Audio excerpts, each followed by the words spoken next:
दर्शकों नमस्कार।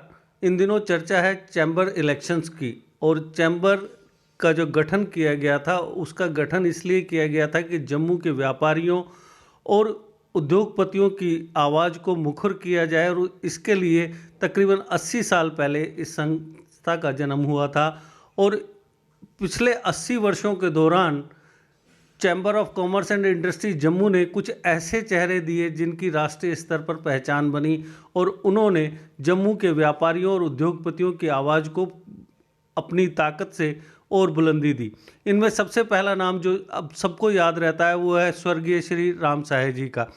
उसके बाद भी कुछ ऐसे लोग हैं जिन्होंने चैम्बर के लिए बहुत कुछ किया और चैम्बर को एक मुकाम तक पहुंचाने में वो काफ़ी हद तक कामयाब रहे। लेकिन पिछले कुछ दिनों के दौरान, पिछले कुछ वर्षों के दौरान कुछ अलग कारणों से चैम्बर चर्चा में रहा। आज चैम्बर चुनाव में एक जो कैंडिडेट हैं हम उनसे आपकी मुलाकात करवाने जा रहे हैं, श्री भुवनेश्वर गंडोत्रा जी, जो पहले भी चैम्बर में एक महत्वपूर्ण पद की जिम्मेदारी काफ़ी अच्छे तरीके से पूरी कर चुके हैं और इस बार फिर से वो इलेक्शन लड़ने जा रहे हैं। सर, जेके अपडेट में आपका स्वागत है। सर, चैम्बर के बारे में हम जानना चाहते हैं जो चीज़ें आम लोगों को पता नहीं है कि चैम्बर का गठन किस तरीके से हुआ था और क्या चैम्बर उन लोगों की, व्यापारियों की, उद्योगपतियों की आकांक्षाओं पर, उम्मीदों पर खरा उतरा। Chamber of commerce and industry एक ऐसा संस्था है जिसका उद्योगपतियों में और व्यापारियों में एक बड़ा महत्वपूर्ण स्थान है। चैम्बर ऑफ कॉमर्स आज से कुछ 100 साल पहले गठित हुई और जम्मू के कुछ चुनिंदा व्यापारियों ने आपस में मिलकर ये फैसला किया कि हमें सरकार के साथ कोई ना कोई समस्याएं आती हैं और जब हम अकेले जाते हैं तो उस समस्या का समाधान नहीं होता। तो उन्होंने इस संस्था को गठित करके इसका नाम chamber of commerce and industry कर दिया। वक्त ब वक्त जो भी व्यापारी वर्ग को, किसी भी वर्ग को कोई समस्या आई, चैम्बर ऑफ कॉमर्स के पदाधिकारी सरकार के पदाधिकारियों से मिलते रहे, उनका आपस में बड़ा अच्छा राब्ता रहा और जो भी समस्या वक्त ब वक्त आती रही उसका बड़े अच्छे ढंग से उसका एक समाधान निकाला गया। उसके बाद आहिस्ता आहिस्ता वो व्यापारी वर्ग जो था वो बढ़ता गया, चैम्बर के जो सदस्य थे वो बढ़ते गए। जो एक 20 आदमियों ने शुरू किया था वो संस्था 1000 तक पहुंच गई और आज पहुंचते पहुंचते वो 2200 तक पहुंच गई है। जिस तरह संस्था बढ़ती है उस संस्था में कोई ना कोई आपस में मतभेद भी उत्पन्न हो जाता है। ये एक डेमोक्रेसी का नियम है और उसी नियम के हिसाब से ये चैम्बर भी बढ़ती गई और आपस में कभी कभी कोई टकराव भी होते रहे।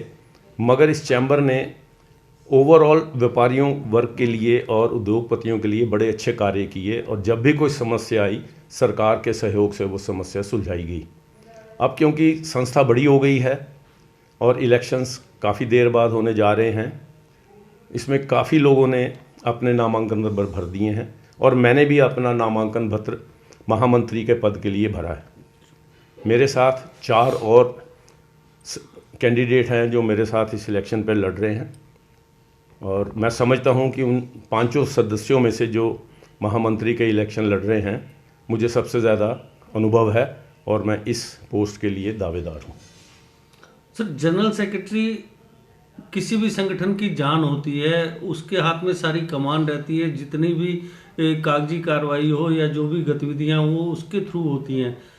हम आपसे जानना चाहेंगे कि चैम्बर को लेकर आपके मन में क्या योजनाएं हैं। देखिए, पिछले कुछ वर्षों में चैम्बर का जो रिकॉर्ड है वो मेरी अपनी ओपिनियन में, मेरी राय में उसे पूरी तरह अपडेट नहीं किया गया है। जैसे कि मैं एक कैंडिडेट हूँ और मैं मार्केट में जा रहा हूँ, मैं वोट मांगने के लिए जा रहा हूँ, प्रार्थना करता हूँ, तो मुझे उनके एड्रेस वगैरह ढूंढने में काफ़ी दिक्कत होती है।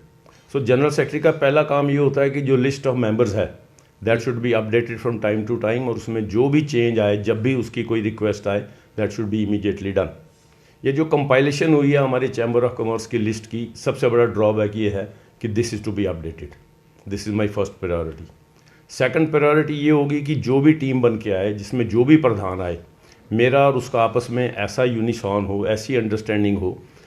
जैसा पीछे कई बार देखा गया है कि पदाधिकारियों में कुछ मतभेद हो जाते हैं जो चैम्बर की वर्किंग के लिए अच्छे नहीं हैं।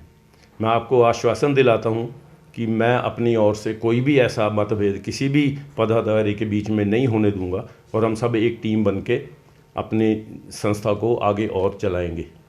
पद का। उसके बाद जनरल सेक्रेटरी का दूसरा कार्य होता है कि जो भी कोई समस्या वक्त ब वक्त आए उसका एक प्रोफाइल तैयार करना और वो तैयार करके अपने प्रेसिडेंट को देना। और मैं समझता हूँ कि मैं उसमें सक्षम हूँ। मुझे सरस्वती माँ की कृपा है, मैं बोलने में लिखने में मुझे काफ़ी माँ की कृपा है और मैं समझता हूँ कि वो व्यापारी वर्ग के काम आएगी।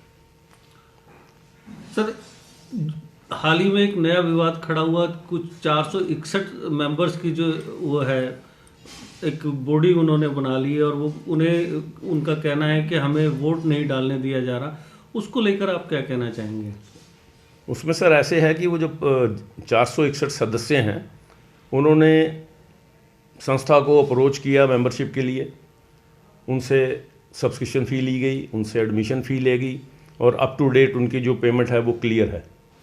किसी कारणवश मुझे ऐसा लगता है कि चैम्बर के जो पिछले पदाधिकारी थे उन्होंने कुछ ऐसी गलतियां कर दी, जैसे एक स्क्रूटनी कमेटी होती है, एक एग्जीक्यूटिव बॉडी होती है, ये जो मेंबर्स होते हैं उसमें एक जनरल सेक्रेटरी, जो आउटगोइंग जनरल सेक्रेटरी है, उसने एक एजेंडा तैयार करना होता है और उस एजेंडे में उसने ये एग्जीक्यूटिव बॉडी के सामने रखना होता है जिसमें इनका अप्रूवल होता है।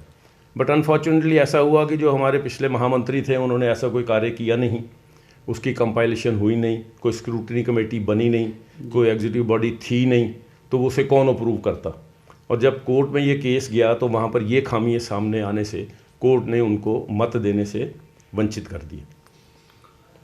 सर, जेके अपडेट के माध्यम से आप चैम्बर सदस्यों को क्या संदेश देना चाहेंगे? मैं तो उन्हें यही संदेश देना चाहूँगा कि मैं एक एक्सपीरियंस्ड मेंबर हूँ चैम्बर का। मैंने 1980 में चैम्बर ज्वाइन की थी और ऑलमोस्ट हर प्रेसिडेंट की एग्जीक्यूटिव बॉडी में मुझे मौका मिला, अवसर मिला काम करने का।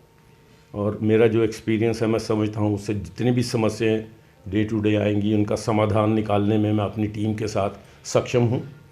और आज की तारीख में मैं जम्मू हेरिटेज सोसाइटी का प्रेसिडेंट हूँ, railway station hotel and lodges association का प्रेसिडेंट हूँ और मुझे इतना एक्सपीरियंस है और मैं जब इंटरेक्शन करता हूँ सरकार के पद अधिकारियों से तो मोस्ट ऑफ द टाइम्स मैं उनको कन्विंस कर लेता हूँ।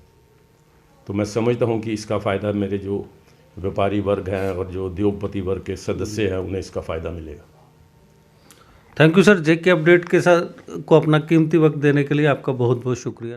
देश के निर्माण और उन्नति में सहयोग, आपके हर कदम में आपका हमसफर। कश्मीर टर्बो TMT सरिया, चाहे भूकंप आए या तूफान, सुरक्षित रहें आप और आपका मकान। अपनाइए आपका अपना कश्मीर टर्बो TMT सरिया, trust and reliability. JK update रहे हमारे साथ। अगर आप ये वीडियो YouTube पर देख रहे हैं तो हमारे YouTube चैनल को सब्सक्राइब करें और बेल आइकन को क्लिक करें। अगर आप ये वीडियो Facebook पर देख रहे हैं तो हमारा Facebook पेज लाइक जरूर करें। For advertisement please contact 7051091811।